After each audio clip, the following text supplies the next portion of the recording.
Let's go to my disco.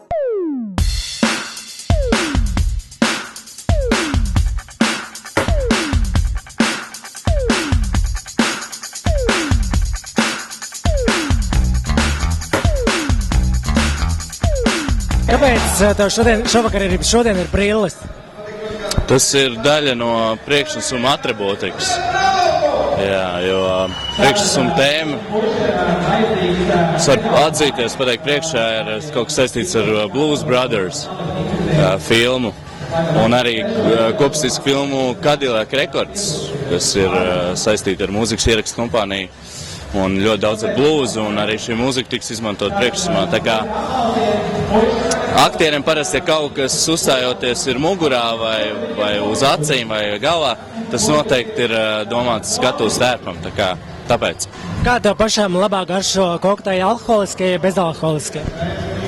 Atkarībā kā kuru pagatavo. Un Latvijā ir bārmeņi, kas to dara vienkārši lieliski, jo to var redzēt arī pēc vietām, ko viņi ieņem dažādos konkursos un cepurnos pušām. Viņi ir tagad daudz vairāk satraukušies nekā mēs vispārēji, jo viņiem tas ir, tā arī mums ir tas atbildīgi, bet viņiem tas ir vēl savā starpā konkurss un tomēr saistībā ar viņu profesiju. Es lasīju Twitterī un arī presē, cik es saprotu, tu pārvietojies arī ar riteni, un autovadītāji uz ielām ir diezgan nežēlīgi pret riteņbraucējiem, vai tā ir? Ir dažādi. Un, man liekas, finālā varētu būt tā, ka autovadītājiem ir jāpierod un jāciena riteņbraucēji, jo viņi būs arvien vairāk un vairāk uz ielām.